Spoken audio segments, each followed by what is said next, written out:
Hi అండి, నమస్తే. Welcome to my channel.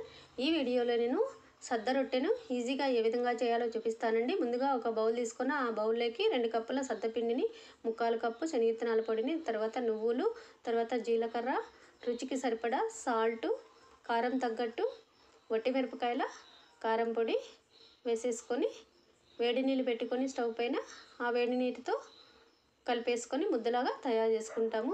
అందులో చపాతీ ముద్దంతా తీసుకొని దాన్ని చపాతీలాగా ఒత్తుకొని చపాతీ రోలర్తో తిక్కేసుకోవడమే. ఆ విధంగా చపాతీ రోలర్తో తిక్కేసుకుంటాము. తిక్కేసుకున్న తర్వాత ఒక న్యూస్ పేపర్ తీసుకొని 4 మడతల మీద పెద్ద న్యూస్ పేపర్ అనేది తీసుకుంటాము. ఆ 4 మడతల మీద ఒక చలాకు తీసుకొని ఆ చలాకుతో ఆ విధంగా బండ కతుక్కోకుండా ఆ విధంగా తీసేసుకొని ఆ పేపర్ పైకి వేసేసుకుంటాము. వేసేసుకొని తర్వాత ఇక్కడ కూడా కొంచెం సల్పాగా వచ్చేకి ఇంకా బాగా తిక్కుంటాం అన్నమాట.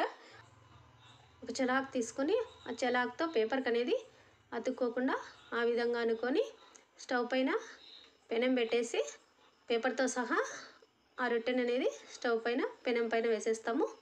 ఆ తర్వాత తడిబట్టతో ఒత్తుకొని తర్వాత 2 వైపులా కాల్చుకున్నామంటే సద్ద రొట్టె అనేది రెడీ అయిపోతుంది. చూసారా, ఆ విధంగా సద్ద రొట్టె అనేది రెడీ అయిపోయింది. మీకు ఈ వీడియో నచ్చినట్టయితే లైక్ చేయండి, షేర్ చేయండి, సబ్స్క్రైబ్ చేయడం మర్చిపోవద్దండి. చూసారా, సద్ద రొట్టె అనేది రెడీ అయిపోయింది.